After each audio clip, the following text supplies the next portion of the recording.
네, 저는 오늘 이기고 싶다라는 제목으로 말씀 전합니다. 여러분, 이기고 싶습니까? 지는 사람이 되고 싶으신 분 혹시 계신가요? 굉장히 훌륭하신 분이십니다. 그러나 거의 대부분의 사람이 이기기를 원한다는 것입니다. 우리는 이기고 싶어 합니다, 여러분. 시험에서도 이기고 싶고, 취업 경쟁에서도 이기고 싶고, 인간 관계에서도 누구에게 지고 싶지 않습니다. 누군가에게 무시당하고 싶지 않고, 뒤처지고 싶지 않고, 실패하고 싶지 않습니다. 이기고 싶다는 욕망은 우리 안에 너무 깊이 박혀 있습니다. 여러분, 우리는 이걸 태어날 때부터 가지고 태어납니다. 아시죠? 제가 딸이 있는데요. 저희 딸은 저를 이기고 싶어 합니다. 아시나요? 제가 블루베리를 참 좋아하는데요. 블루베리를 이렇게 사왔어요. 이제 블루베리를 하나씩 먹거든요. 블루베리를 제가 먹고 있으면 막 울기 시작합니다. 빨리 내놓으라고. 막 손을 막. 그러니까 이기고 싶어 하고 지고 싶어 하지 않는 감정이 우리 태생에서부터 있다는 것입니다.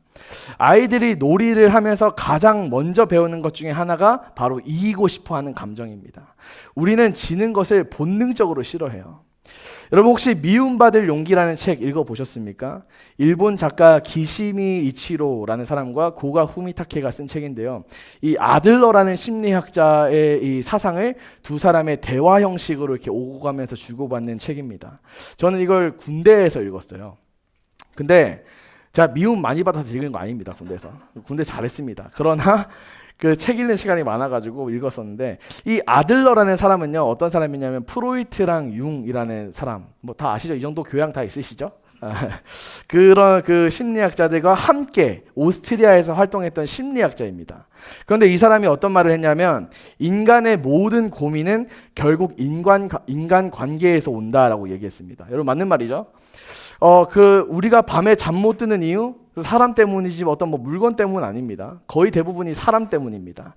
누군가의 말 한마디, 누군가의 무관심, 누군가의 상처, 누군가의 어떤 행동 하나, 그게 우리를 잠 못 자게 하는 거죠. 그래서 우리는요, 이 시대가 이제는 점점 사람을 멀리하는 법을 배우기 시작합니다. 왜냐하면 기대하지 않으면 상처받을 일도 없기 때문이죠. 관계를 얕게 유지하면 다칠 일도 없기 때문입니다. 우리 세대가 가장 잘하는 게 이런 거예요. 이제 적당한 거리를 유지하고, 이제는 깊이 있는 관계를 잘 들어가려 하지 않고, 상처받지 않기 위해서 먼저 벽을 치고, 이런 걸 우리 세대가 아주 잘합니다. 그런데 여러분, 아들러는요, 동시에 이런 말도 합니다. 인간이 가장 깊은 기쁨을 느끼는 순간은 누군가에게 기여할 때다. 그러니까 그 고통을 느끼는 것도 사람 때문인데, 가장 큰 기쁨을 느끼는 것도 어떤 한 사람에게 우리가 몰입할 때라는 것입니다. 여러분, 그렇다면 질문을 한번 바꿔보겠습니다. 여러분은 무엇을 이기고 싶습니까? 무엇을 얻으면 진짜 이긴 겁니까? 시험 점수입니까? 연봉입니까? 인간관계입니까? 남들보다 앞서는 것입니까? 아니면 사람입니까? 오늘 본문에 평생 이기고 싶었던 한 사람이 나옵니다. 바로 바울인데요. 그런데 그 바울이 이기고 싶었던 것은 우리가 생각하는 것과 완전히 다른 것입니다. 여러분, 바울은요, 로마 시민권자였습니다. 당시 로마 시민권은요, 태어날 때부터 가지고 있는 사람이 극히 드물었던 아주 엄청난 특권이었어요. 거기다가 그는 당대 최고의 유대교 학자였던 가말리엘이라는 사람의 문화에서 제자로서 살았던 사람입니다. 그러니까 완전 이 시대로 말하면 완전 최고 엘리트, 완전 엄청난 스펙을 가지고 있는 사람이 바울이었다는 것입니다. 집안도 좋고 학벌도 좋고 신분도 보장된 사람이에요. 세상이 말하는 기준으로 보면은 완전 이미 이긴 사람이죠. 그런데 지금 바울이 있는 곳이 어디냐? 고린도입니다. 이 고린도는요, 당시 로마 제국에서 손꼽히는 상업 도시였는데, 이 동시에 도덕적으로 가장 타락한 곳이 바로 고린도였습니다. 온갖 문화와 종교와 사람들이 뒤섞여 있는 곳이 바로 고린도였어요. 이 고린도를 한 예로 들면요, 지금 우리가 알고 있는 이단들, 이거는 아무것도 아니에요. 거기에는 이제 막 우상숭배, 막 온갖 신이 다 있는데, 그런 사람들의 신전에 가면 서로 막 성관계를 맺어야 하나님, 자기들이 말하는 신을 만날 수 있고, 이런 문란하고 음란한 일들이 완전 만연했다는 것입니다. 그런 그 가운데 사도 바울이 고린도 교회를 세웠었어요. 이 고린도 교회에 바울이 세웠지만, 이 바울이 세운 그 고린도 교회 안에서 어떤 일들이 일어나냐? 바울을 비판하는 일이 생기기 시작합니다. 여러분, 바울이 스스로 연약해지기를 선택했다고 우리가 계속 몇 주 동안 봤습니다. 그가 실력이 있었지만 그의 실력을 의지하는 것이 아니라 하나님을 의지하기 위해서 그가 실력 있는 것을 내려두었다고 얘기했습니다. 그런데 사도 바울을 향해서 이 고린도 교인들이 어떤 얘기를 하냐면, 네가 진짜 사도가 맞냐?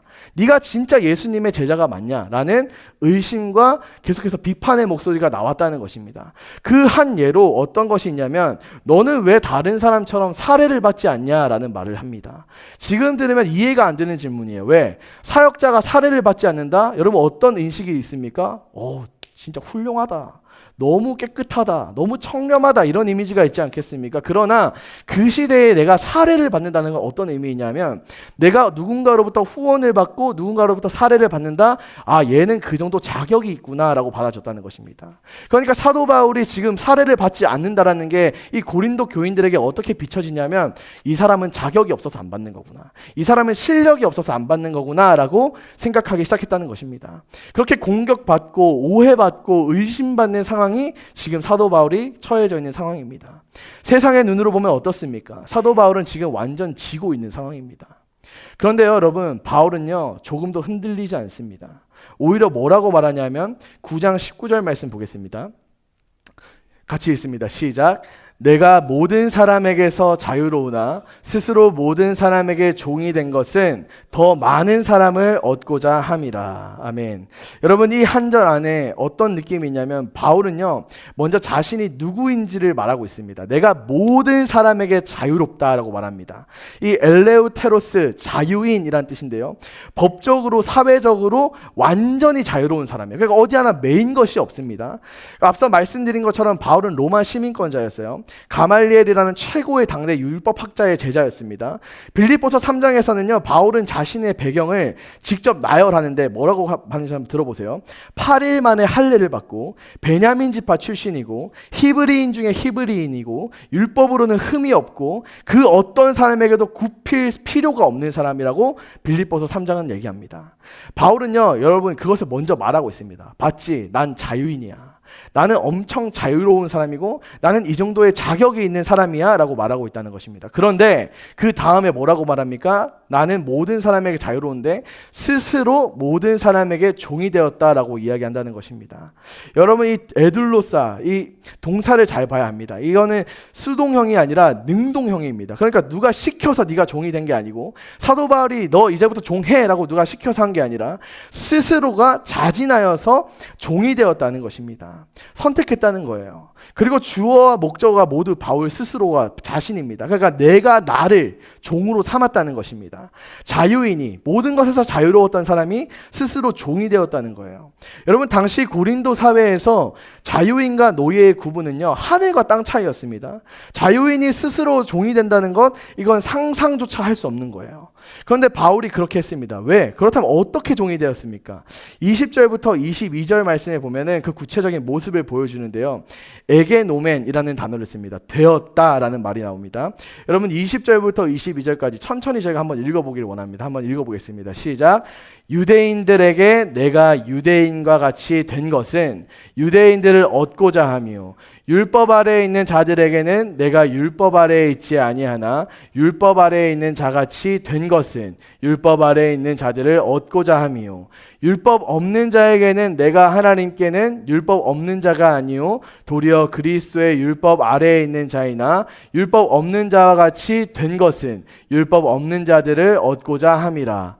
약한 자들에게 내가 약한 자와 같이 된 것은 약한 자들을 얻고자 하며, 내가 여러 사람에게 여러 모습이 된 것은 아무쪼록 몇 사람이라도 구원하고자 함이니. 여러분, 되었다.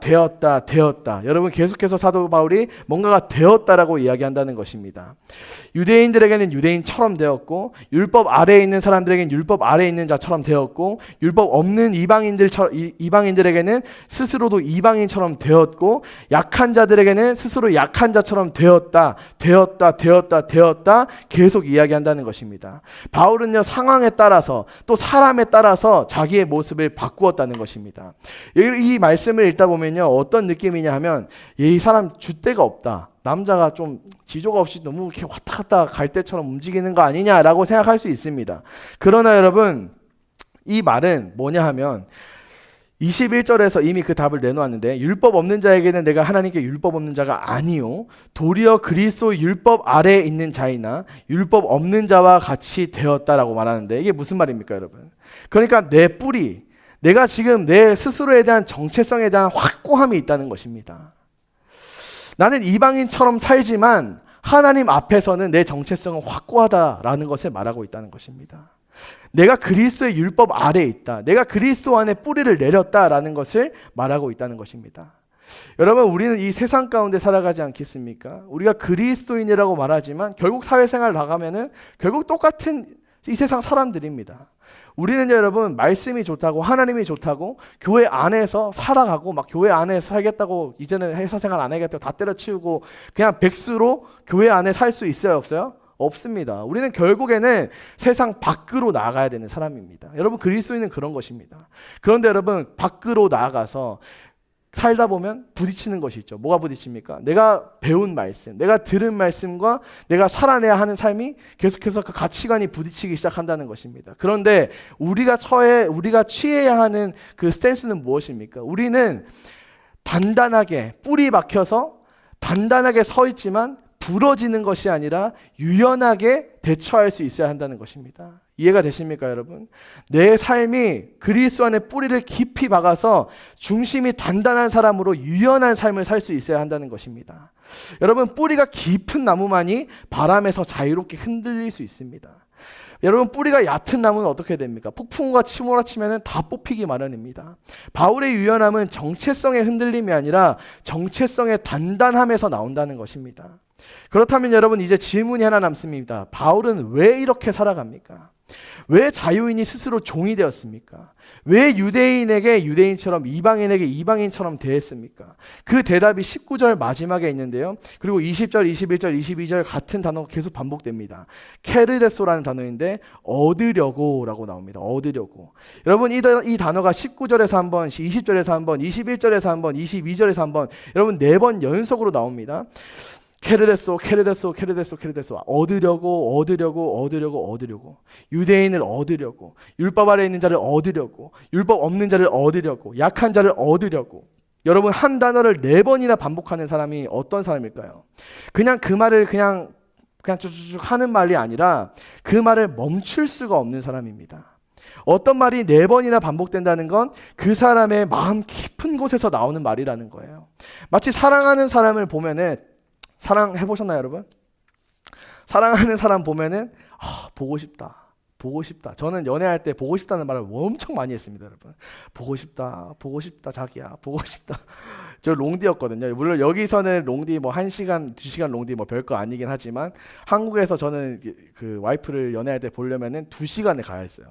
그 2시간 예배 끝나고 2시간 막 가가지고 달려가서 보고 싶다 못 가는 날에는 보고 싶다 오면 안 돼 막 좀 찌질하죠? 그렇지만 여러분 그렇게 됩니다 여러분. 보고 싶다 여러분 이거 멈추지를 못해요. 보고 싶다는 말을. 왜? 내가 간절히 원하기 때문이에요. 그 사람을 갖고 싶다 어떤 물건을 보고 진짜 내가 원하는 게 있으면 갖고 싶다 여러분 그런 마음이 생기는 것처럼 이것은 결심하는 언어가 아닙니다. 내가 얻어야겠다, 내가 저 사람을 얻어야겠다, 내가 이방인을 얻어야겠다 이런 어떤 결심이 아니라 그냥 간절함의 언어, 그러니까 사랑의 언어라는 것입니다. 바울에게 사람이라는 건 그런 거였습니다. 율법 아래에 있는 사람이든 이방인이든 율법 없이 사는 사람이든 어떤 사람이든 간에 바울에게 사람이라는 것, 영혼이라는 건 그런 거였어요. 여러분 전략이 아니라고 의무가 아니었습니다. 사명감만 있는 것도 아니에요. 그는 그 사람이 보였다는 것입니다. 그 앞에 있는 유대인이 보였고 그 앞에 있는 이방인이 보이고 그 앞에 있는 연약한 사람이 보이고 그리고 그 사람이 하나하나가 너무 소중했다는 것입니다. 그래서 여러분 바울이 어떤 선택을 하냐? 종이 되겠다라고 선택했다는 것입니다. 세상이 말하는 이기는 것이 있습니다 여러분. 내가 올라가고 남이 내려가는 이김, 내가 강해지고 남이 약해지는 이김, 내가 인정받고 남이 무시당하는 이김. 여러분 그런데 바울이 말하는 이 이긴다는 것은 전혀 다른 것입니다. 내가 낮아짐으로써 이기는 것입니다. 내가 종이 됨으로써 이기는 것입니다. 여러분 더 많은 사람에게 내가 낮아짐으로 다가갈 수 있는 거. 여러분 내가 조금 뭔가 내려놓은 그것 때문에 내가 그 사람에게 다가갈 수 있는 거. 오늘 사도 바울이 말하는 이긴다라는 것이 바로 그런 것입니다. 여러분 한번 생각해 보시기 바랍니다. 우리는 언제 낮아집니까, 여러분? 대부분 여러분 우리가 낮아지는 상황은 어쩔 수 없는 상황이에요. 상사 앞에서, 내 직장 상사 앞에서 낮아져야 하고요. 내 부모님 앞에서 낮아져야 하고요. 내가 뭔가 필요하고 내가 뭔가 강요당할 때 낮아집니다. 선택의 여지가 없을 때 우리는 낮아진다는 거예요. 그런데 바울의 낮아짐은요 좀 다릅니다. 그는 낮아질 필요가 없는 사람인데 아무도 그의 낮아짐을 요구하지 않고 강요하지 않았는데 그가 먼저 낮아졌다는 것입니다. 왜입니까, 여러분? 그에게 사람이 보였기 때문입니다. 그에게 한 영혼이 보였기 때문입니다. 그 앞에 있는 사람이 자기 자신보다 더 크게 보여졌기 때문입니다. 여러분 내 체면이 크면요, 내가 가지고 내가 붙들고 있어야 될 게 크면요, 그 낮아질 수 없습니다. 내 불편함이 더 크면 맞춰줄 수 없습니다. 내 상처가 더 크면 먼저 다가갈 수 없습니다. 그런데 여러분 상대방이 더 크게 보이는 사람, 그 사람은 다릅니다. 그 사람을 위해서라면 내가 불편해져도 괜찮고요. 내가 그 사람을 위해서라면 내 체면이 좀 구겨져도 괜찮고요. 내가 그 사람을 위해서라면 내가 먼저 손을 내밀 수 있는, 여러분 그것이 바로 한 영혼을 향한 사랑이고 한 영혼을 향한 낮아짐이라는 것입니다. 여러분 외국에 선교를 나갈 때 그 나라의 언어를 배우지 않겠어요? 그 나라의 문화를 우리가 먼저 배우지 않겠습니까? 우리가 우리 교회에서도 멕시코 선교를 갈 때 뭘 제일 먼저 합니까? 그 나라에 대해서 이해하고 그 나라의 기본 인사, 뭐 올라, 아미고 뭐 이런 인사부터 배우지 않겠습니까? 그런데 여러분 이건 뭐냐 하면 낮아진다는 건 그런 것입니다. 우리가 그 높이 있는 그 입장, 어른의 입장에서 아이와 눈높이를 맞춰서, 내가 선교지에 있는 아이와 눈높이를 맞춰서 대화하듯이 낮아진다는 것입니다. 여러분 선교지에 가서 내가 아이랑 이야기하려고 눈높이를 맞추려고 내가 낮아지고 내 어떤 자존심을 좀 내려놓고 아라라라 까꿍 하는 그런 것들을 할 때 여러분 굴욕감을 느끼십니까? 그렇지 않다는 것입니다. 낮아짐은요 여러분 도달하려는 간절함의 표현이지 내 스스로를 깎아내리고 내 스스로를 굴욕감을 느끼게 하는 것이 아니라는 것입니다. 여러분 지금 여러분 앞에 있는 사람이 보이십니까? 여러분의 삶 가운데, 여러분이 살아가는 그 일상 가운데 여러분은 한 사람 보여야 합니다. 여러분 앞에 아무도 보이지 않는다면 그건 문제가 있는 삶입니다.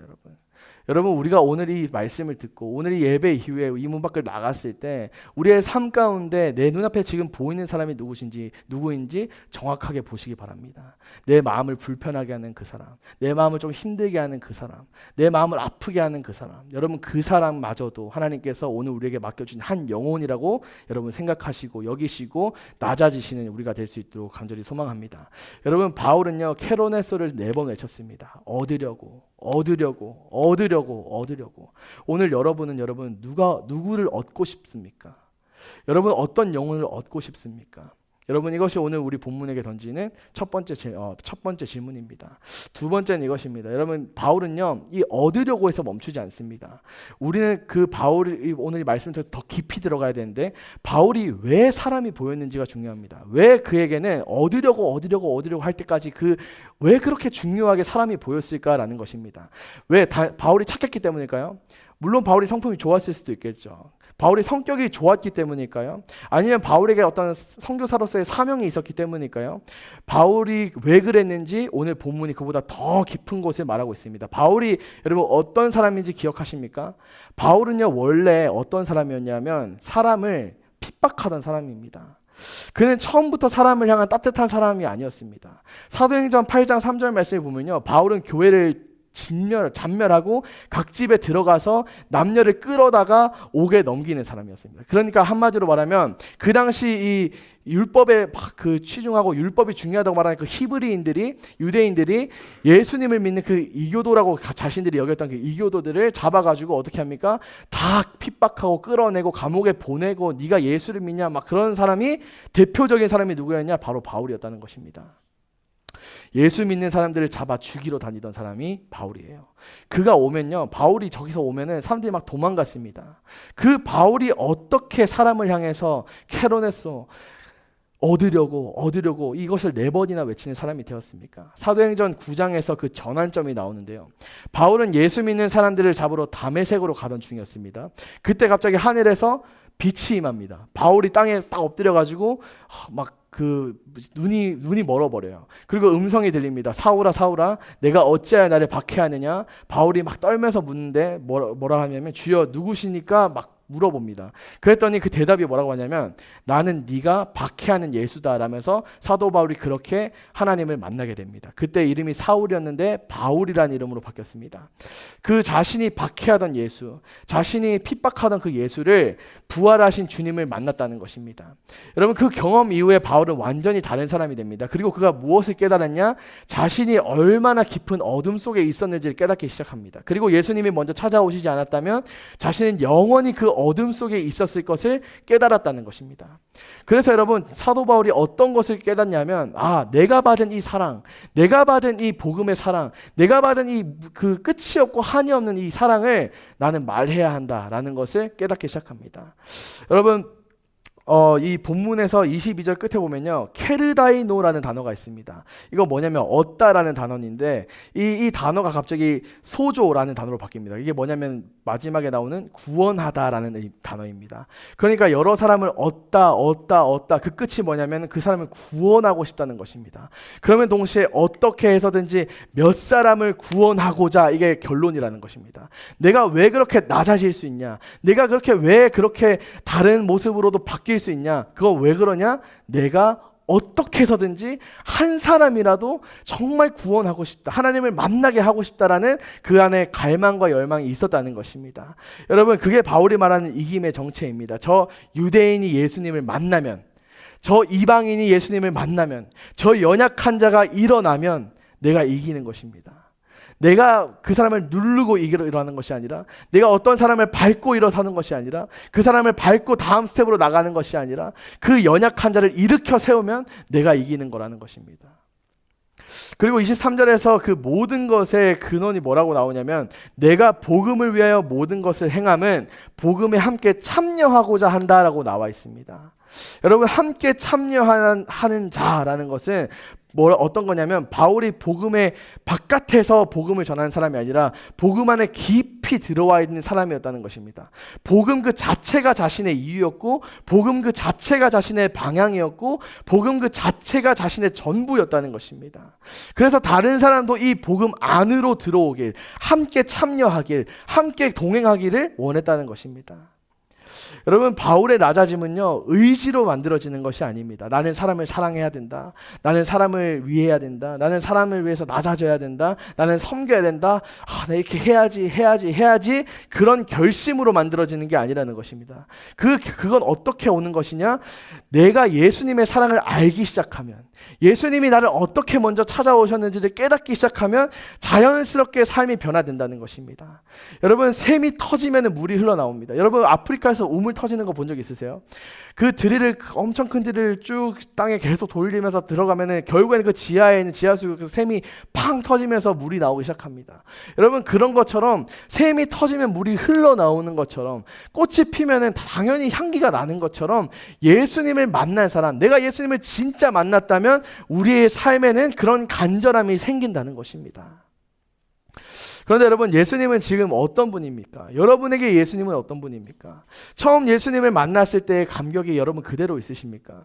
처음 복음을 들었을 때, 처음 기도 응답 받았을 때, 처음 주님의 인재를 느꼈을 때 여러분 그때 그 뜨거움이, 그때 그 사랑이 여러분 안에 그대로 있습니까?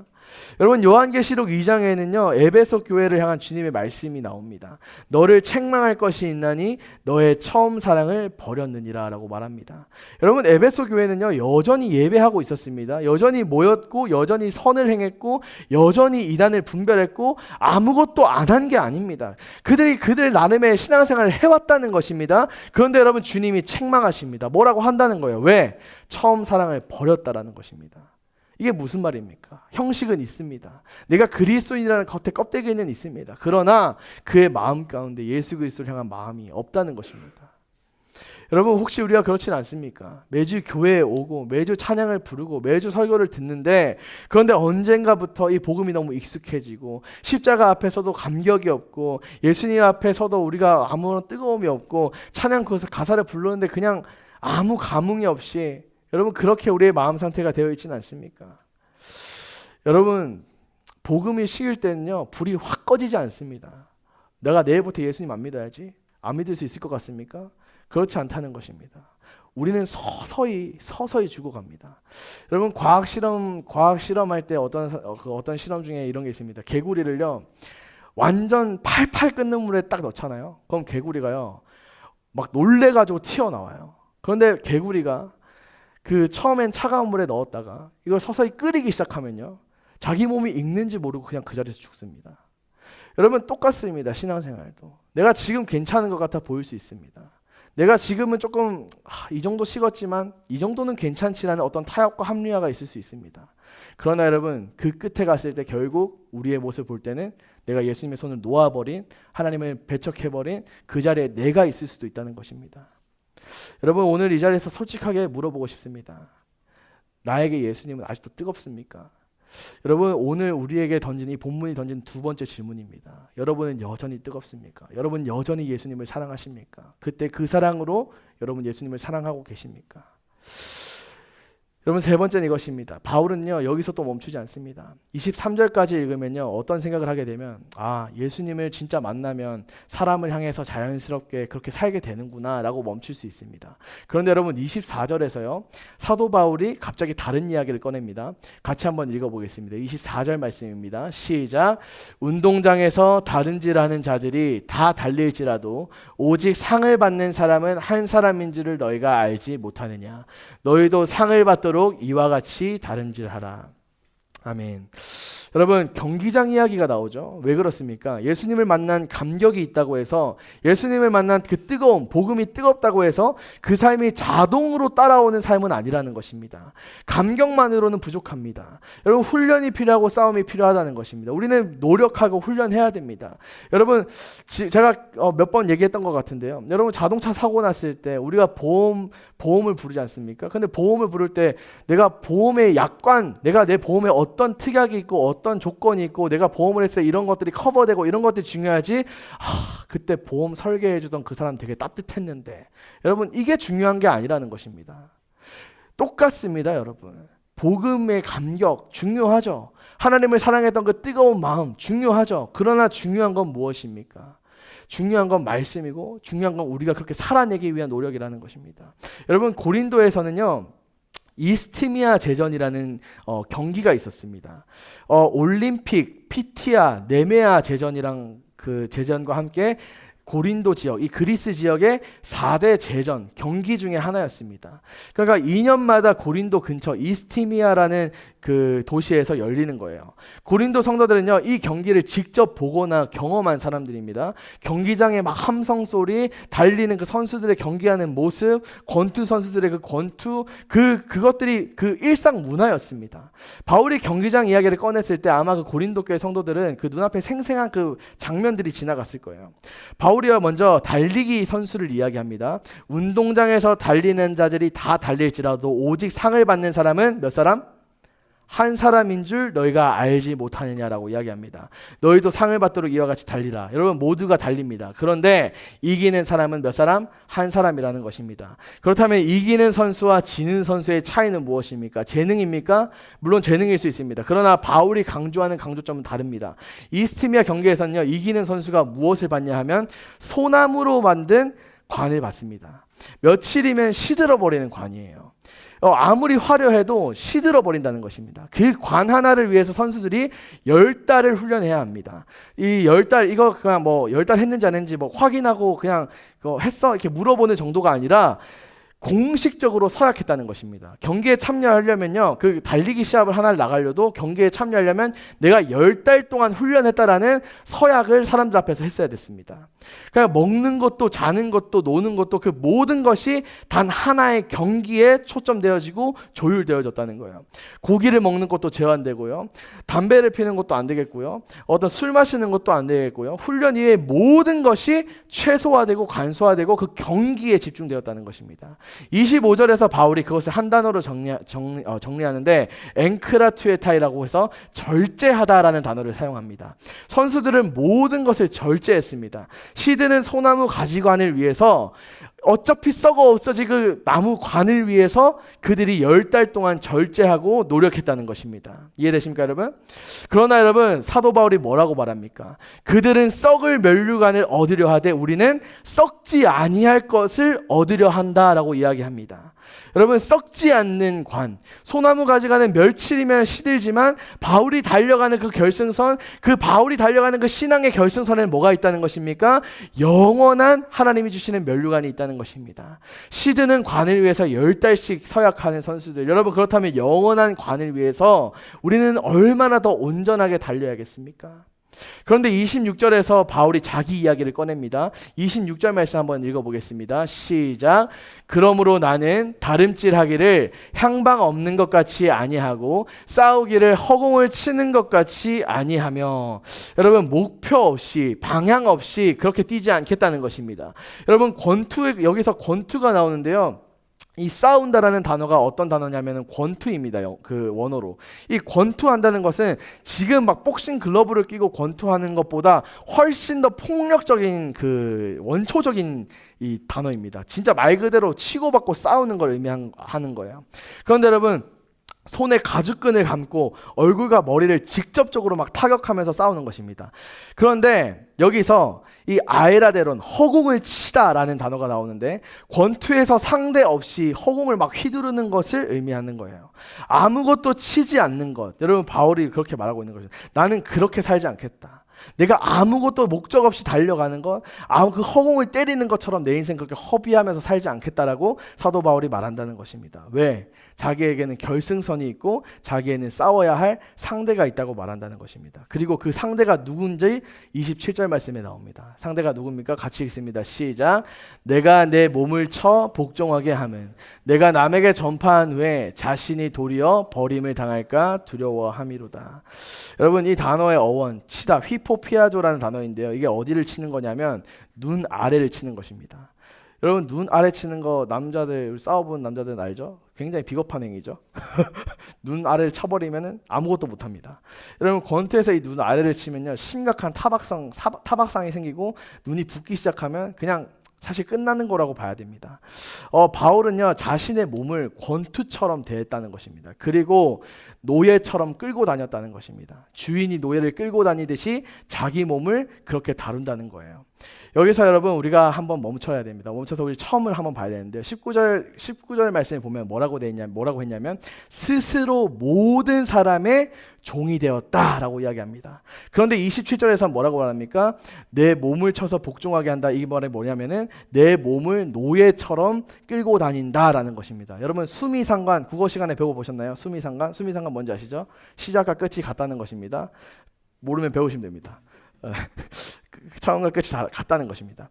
그러니까 타인을 위해 종이 되는 것과 자기 자신을 향해 주인이 되는 것, 이 두 가지가 바울의 삶 전체를 이야기하고 있다는 것입니다. 그러니까 이게 무슨 말이냐? 바깥을 향해서, 내 주변 사람들을 향해서, 내가 품는 그 사람을 향해서, 나에게 상처를 준 그 사람을 향해서, 나에게 아픔을 주는 그 상대를 향해서, 그 사람을 향해서 그래 내가 낮아질게, 내가 좀 연약해질게, 네가 연약해? 그럼 나도 연약해질게, 내가 너 있는 그 자리에 나도 한번 가볼게 라는 그 스스로 종이 되는 모습을 취함과 동시에 나 스스로에 대해서는 너 높아져? 아니 너 낮아져야 돼. 너 지금 이렇게 있으면 안 돼. 너 지금 이렇게 식어 있으면 안 돼. 너 정신 차려 라고 스스로를 노예처럼 복종시켰다는 것입니다. 여러분 이 고백 앞에서요, 이 사도 바울의 고백 앞에서 우리가 정말 할 말을 잃습니다. 여러분 이 사람이 누구입니까? 복음에 불타오르는 사람 아닙니까? 정말 이 성경 속에서 손에 꼽는 복음의 전도자, 정말 그 뜨겁고 열정이 있는 사람 아니겠습니까? 그런데 여러분 그 바울이 뭐라 그럽니까? 나는 내 몸과 싸운다라고 말합니다. 내가 27절 한번 보여주실까요? 내가 내 몸을 쳐서 복종하게 하면 내가 남에게 전파한 후에 자신이 도리어 버림을 당할까 두려워함이로다. 여러분 사도 바울 선생님도 뭐라고 말합니까? 내가 내 몸을 쳐서 매일매일 나와 싸운다라고 이야기합니다. 여러분 바울도 힘들었습니다. 바울도 자기 자신이 걸림돌이라고 말합니다. 바울도 싸워야 했습니다. 감격만으로는 부족했습니다. 그도 스스로 싸웠다는 것입니다. 그리고 그 이유가 무엇입니까? 여기서 보면은 버림을 당한다라는 말인데요. 이것은 실격자라는 의미가 있습니다. 원어로 볼 때 실격자. 그러니까 이 단어는 경기에서 규칙을 어겨서 실격 처리된 선수를 가르치는 용어입니다. 그러니까 단순히 너는 지금 쓸모없어가 아니라 심사 자체를 통과하지 못한 사람입니다. 아무리 열심히 달렸어도, 내가 내 인생 아무리 힘차게 달렸어도, 아무리 열심히 살았어도 여러분 규칙을 어기면 어떻게 됩니까? 실격 처리된다는 것입니다. 그래서 바울이 두렵다라고 말하는 것입니다. 내가 이렇게 열심히 달렸는데, 내가 이렇게 열심히 살았는데 하나님 앞에 딱 섰을 때 너는 실격자야 라는 말이 두려웠다는 것입니다. 여러분, 남에게는 달리라고 외치면서 너 왜 이렇게 안 해? 너 이렇게 왜 안 해?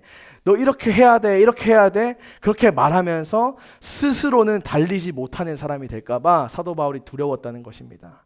여러분, 우리는 혹시 그런 사람이 아닙니까? 입으로는 복음을 말하면서 삶은 복음과 무관하고 우리가 찬양을 부르면서 그 찬양 부르는 입술로 하나님을 고백하고 하나님을 사랑한다고 말하는 그 입술로 세상 밖에서는 어떤 말을 입 밖에 내고 있습니까? 교회에 오면서 정작 자기 자신과의 싸움에선 이미 항복을 하고, 여러분 그런 사람이 되지 맙시다. 사도 바울은 그것이 두려워서 스스로 매일 싸웠다라고 말합니다. 매일 자기의 몸을 쳤다고 이야기합니다. 여러분, 지금 가장 강한 상대는 어디에 있습니까? 여러분의 가장 강한 적은 어디에 있습니까? 밖에 있지 않습니다. 안에 있습니다. 우리 스스로가 가장 강한 적이라는 것입니다. 여러분, 매일 아침 눈 뜰 때마다 나를 끌어내리려는 것들이 있습니다. 저에겐 휴대폰이 그렇습니다. 정말 안 하고 싶은데 우리 다 아침에 눈 뜨면 뭐부터 확인합니까? 인스타, 틱톡, 뭐 유튜브, 그죠? 오늘 최신 소식 한 몇 분 좀 늦게 봐도 되는데, 그죠? 그런 것에 우리가 너무 매여 있다는 것입니다. 게으름일 수도 있고 두려움일 수도 있고 자기 중심적인 우리의 가치관일 수도 있고 우리의 상처일 수도 있고 분노일 수도 있고 우리의 나태함일 수도 있고 우리의 음란함일 수도 있고 그것과 싸우지 않으려고 우리가 천천히 그냥 내버려두는 우리의 포기, 그런 상태일 수도 있습니다. 여러분, 그러나 바울도 싸웠습니다. 여러분, 이렇게 훌륭한 분도 싸웠습니다. 그러니까 우리도 여러분 싸워야 합니다. 가만히 있으면 안 됩니다. 여러분 이겨야 합니다. 아멘. 여러분 이기고 싶습니까? 그렇다면 가장 먼저 이겨야 할 상대는 바로 누구? 나 자신이라는 것입니다. 이것이 오늘 본문이 우리에게 던지는 세 번째 질문입니다. 여러분 스스로와 싸우고 계십니까? 아니면 이미 항복했습니까? 여러분, 바울도 이기고 싶었습니다. 그런데 그가 이기고 싶었던 것은 사람이었습니다. 어떤 상대방, 연약한 사람, 불쌍한 사람, 지금도 어떤 율법 아래 있는 사람, 나를 상처 준 사람, 그 사람을 이기고 싶었던 것이 아니라 스스로를 이기고 싶었다라고 말합니다. 여러분, 오늘 본문이 세 가지 질문을 마음에 남깁니다. 나는 사람이 보이는가? 내 앞에 그 사람이 나에게는 보이는가? 내 일상생활 가운데 한 사람이 보이는가?